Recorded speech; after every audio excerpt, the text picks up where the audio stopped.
This video is sponsored by Adorama, and this is part 2 of my Adorama sponsored videos. You're going to want to stick around to the very end. So if you recently purchased the DJI Mini 3 Pro and this is your first drone, in this video I just want to give you 10 beginner tips of things you might want to think about when you get out there for your first flight. And before we get into those tips, a quick word from today's sponsor, Adorama. And for those not familiar with Adorama, Adorama is one of the most reputable online retail stores that specializes in all of your camera gear, lenses, studio lighting equipment, musical instruments, and these right here, drones from all of the major brands. The one thing I do like about Adorama is that not only do they sell these standard packages that would come from the manufacturer, like this is the DJI Mini 3 Pro, Adorama will sometimes make their own custom packages that include, of course, all the stuff from the manufacturer, as well as some bonus accessories such as bags, filters, and landing pads. And most of the packages are actually just the same price, if not a little bit more than the manufacturer's cost, and you get a bunch more gear. So if you're on the market for a new drone, new camera gear, new lenses, new audio equipment, make sure you check out Adorama for some of their special deals. I am teaming up with Adorama to give away a DJI Mini 3, so make sure you stick around to this video for a little bit more details. All right, so if you are completely new to drones, this video is really just to give you some quick pointers and tips that you might want to know when taking out your DJI Mini 3 Pro. Now, the first thing you want to look at when you take out your drone is, do I have a memory card in the very back of it? Now, even though the DJI Mini 3 Pro does have some internal storage, it is too small for you to capture a lot of footage on there. It's really only about a gig and a half worth of memory, and if you're shooting 4K, that's going to be eaten up in a second. There is nothing worse than getting your drone up in the air just to find out that you have no memory card and the internal is just way too small. You're not really able to capture that much footage. Now, before you launch your drone, you want to find a nice open area. I'm here in Del Mar, California, and luckily enough, I do have a nice flat, clean bench here to take off from. Now, when you do put your drone down for takeoff on a nice flat surface, you're going to want your drone the nose facing away from you. You don't want to take off with your drone facing you. You don't want to take off sideways. Make sure your drone is pointed away from your body before taking off. Now, why do you want it pointed away? Well, by default, the controller and the drone will be set in controller mode 2. When the drone is turned towards you, now the orientation of the sticks is going to be opposite. And just to show you about orientation, right now the drone is facing away from me. It's pointed away, so the right stick, if I were to press that forward, it does go forward. If I were to pull it back, it does come backwards. Now here's the thing a lot of people will do is that they'll accidentally take off and the drone is facing towards them because they want to see the camera. A lot of times people just want to see the camera.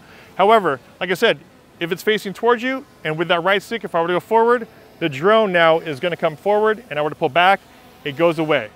So one thing you want to make sure is that the drone is facing away from you. That way the orientation on your remote control is the same as the drone. Now, my next tip is talking about hand launching and hand catching. However, I know this isn't a beginner move, but it's something that you do want to practice. If you're in an area like this that has a lot of sand, a lot of debris, high grass, a lot of things on the ground, and you don't have something this flat to take off from, you might need to resort to hand catching and hand launching your drone. Now, before everyone jumps on me in the comments, I understand this is not necessarily a beginner move. It is something though you're going to want to practice once you get familiar with your drone. I do have a full tutorial on hand launching and hand catching. I'll make sure that video is linked above as well as down below in the video description. All right, so now that your drone is up in the air, you're getting ready to fly, next thing I want you just doing is setting your return to home altitude. Now, what is the return to home altitude?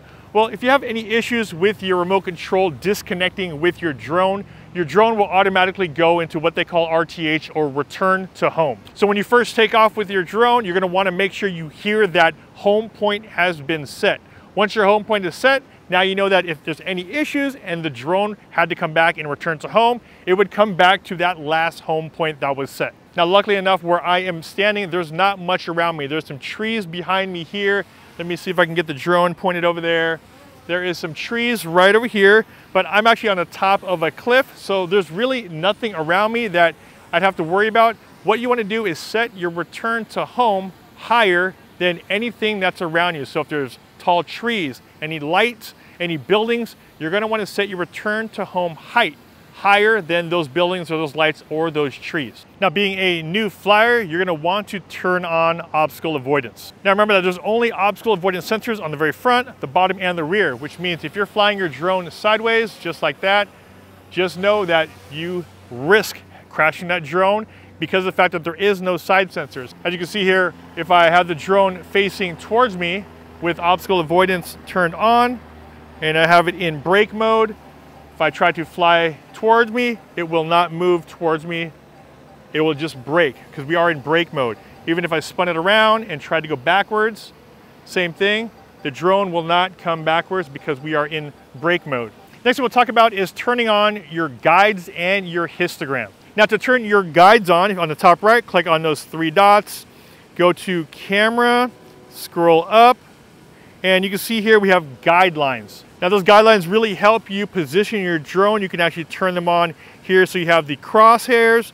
You can turn on the grids, that way if you want to position your subject into a third, and you also have that center dot. Really good if you're trying to fly through something, you want to have those crosshairs as well as the dot.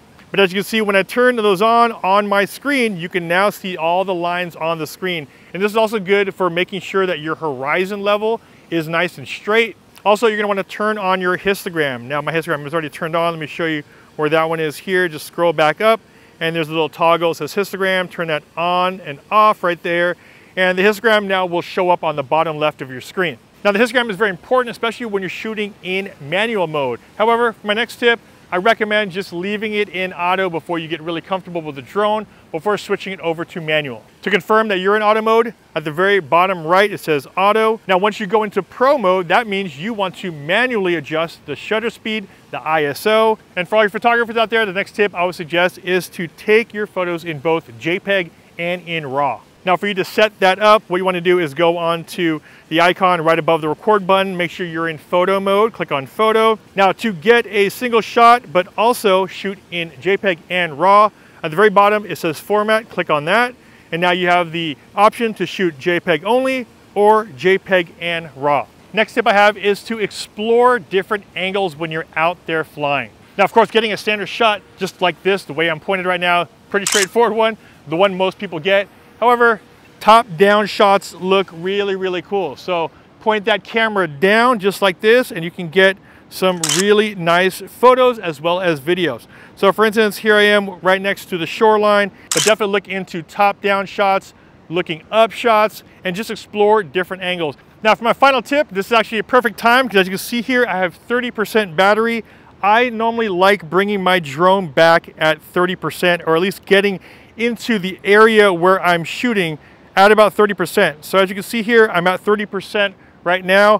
What I always like to do is bring it back within 100 feet, 200 feet or so. That way you have the drone clearly in sight. If anything were to happen, if the battery levels were to drop a little bit more, you can easily see your drone. And there it is, guys, just some basic tips that you might want to think about when taking your drone out for the first time. Those are some of the first settings I will normally always switch when I take my drone up in the air. And huge thanks to Adorama for sponsoring this video. Here's some more details about the giveaway we're gonna have coming up on July 4th. Now I've been able to partner up with Adorama on this giveaway. If you guys are interested in winning a DJI Mini 3 Pro, we'll be giving one of these away to one lucky viewer on July 4th. All you have to do, of course, is like this video, make sure you guys are subscribed to the channel, and of course, leave me a comment down below, and let me know in the comment section if you're a new flyer, you've never flown a drone before. Hopefully you guys were able to get some value from this video, and let me know which of my 10 tips resonated well with you. And if you're an existing drone pilot, please share it with the rest of us. Give us one tip, leave that down below in the video description. Make sure you guys just leave me one comment down below. I'm gonna be picking a random comment winner, not only from this video, but also from a previous video listed here above. We'll be picking a random comment winner on July 4th, so make sure you guys get your entries in. And also, once again, I hate to say this, please do not reply to anybody asking you for any money, any shipping, or have written there in my comment section or commented on yours that says, hey, congrats, you have been selected, a short list, please send me money on WhatsApp, Telegram, or anything like that. I am not going to be asking you guys for any money. These are all scams. As far as the winner goes, don't worry. I'm going to be posting the winner on July 4th, as well as leaving that in the video description. So if you're wondering if you won or not, or if you've been selected, no, you haven't been, unless you see that your name in the video description on July 4th. Other than that, please do not fall for any of these scams. Thanks again to Adorama. If you guys are looking for any camera gear, lenses, lighting equipment, make sure you guys use those Adorama links down below in the video description. This is Ultra Anastasio with FlytPath.com. I'll see you guys in the next video. Take care.